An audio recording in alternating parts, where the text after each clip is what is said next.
So what if everything that one has believed, thought, followed, looked for, thought of, anything like that is absolutely not true? What if everything to do with seeking and getting and finding is so full of holes that there's nothing in it? It's just an empty hole. There's nothing in it. There's nothing there. It's just empty space. Nothing to find. Even like the thoughts about oneself, one's story, one's future. What if it's just full of air? There's nothing there at all. They're just thoughts. They're just concepts. They're really nothing. None of it's true. This thing that, we're going to get there. I'm going to get there. Something's going to arrive. Because someone says it's true, or I read it, or something.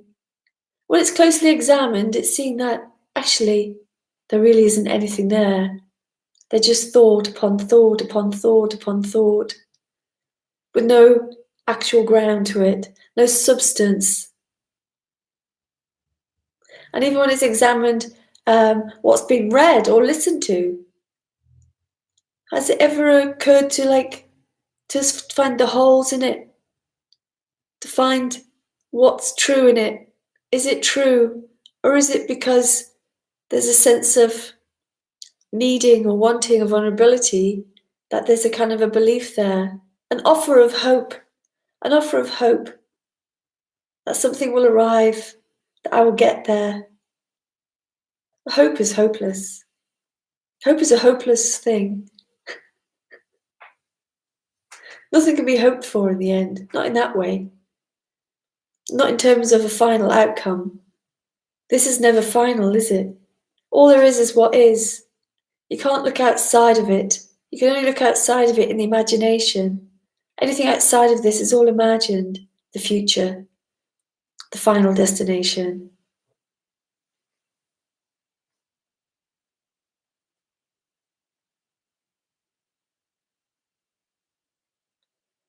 I wrote something that was a bit contentious the other day, and a few people didn't like it. I even got a couple of private messages about it, saying, "You're telling people, if you're saying things about other speakers, and yet you're telling people what to do." I would never tell anyone what to do. I would just, if people want to listen to me and speak with me, is really to get them to reflect upon it in themselves. Is it true, what I believe? Hey, Keel! Is it true? Oh, you thought it was good, thanks. Not everybody did. I knew they wouldn't. I knew they wouldn't. As I said in one comment, I said, I'm not going to hold back from saying things just in case I might offend somebody or in fear of retribution. I knew there'd be some. I knew it. Because people like to defend other people's teachings, and that's fine. I've got nothing against other speakers. I don't have nothing against them. They can say what they want. They can say there's pink fairies behind the door, and if you get rid of your conditioning, then you'll be able to see them. But only if you do that. I can see the pink fairies, but you can't. That's fine. They can say that. But I'm interested in questioning that. I'm interested in questioning, are there actually any pink fairies at the door? Where's the proof of that? If you can see the pink fairies and I can't, then you prove to me that they're actually there in the first place. If you can't, then why am I going to believe you? I also said to somebody, this was a private message, I also said to somebody, well, all the people who come to the page, I'm assuming they're grown-ups and adults, and they are able to choose for themselves and to reflect upon themselves. Hi, Lawton.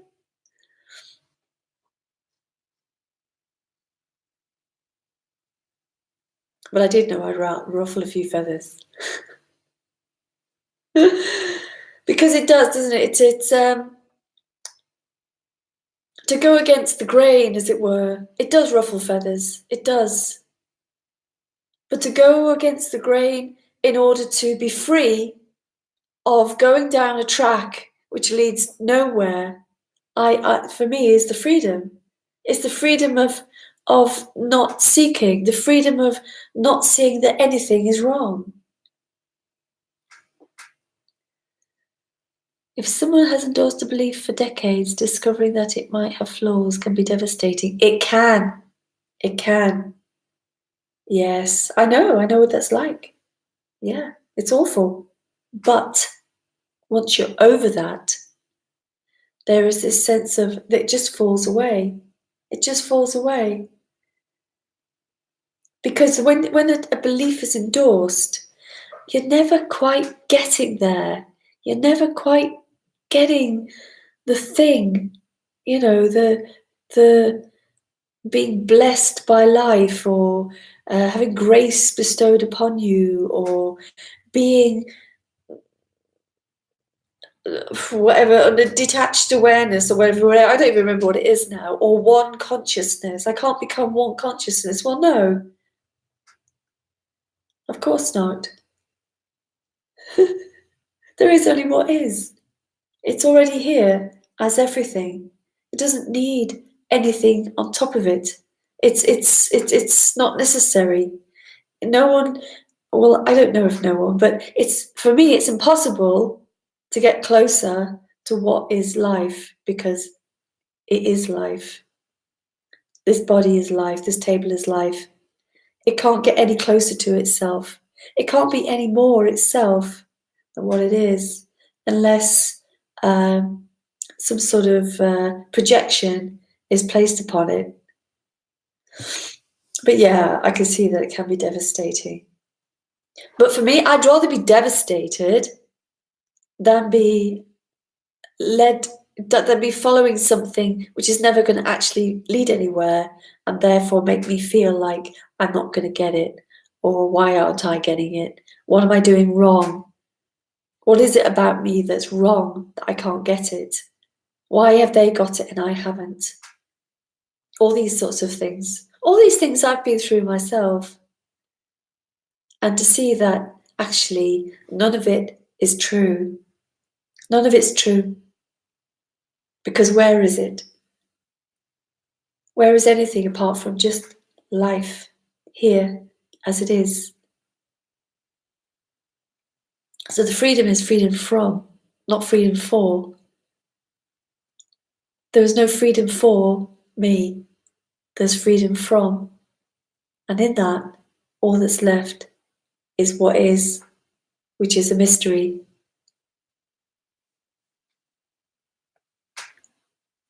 Those who feel ruffled have an opportunity to see where they keep a knee-jerk defense in their reaction. All opportunities to reflect on belief is freedom.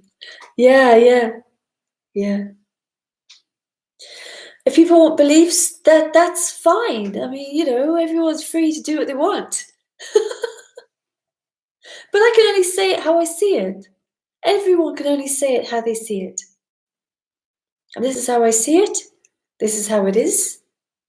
And if that's helpful in any way to others, if there's something that's inspiring about that or helpful about that, then that's great.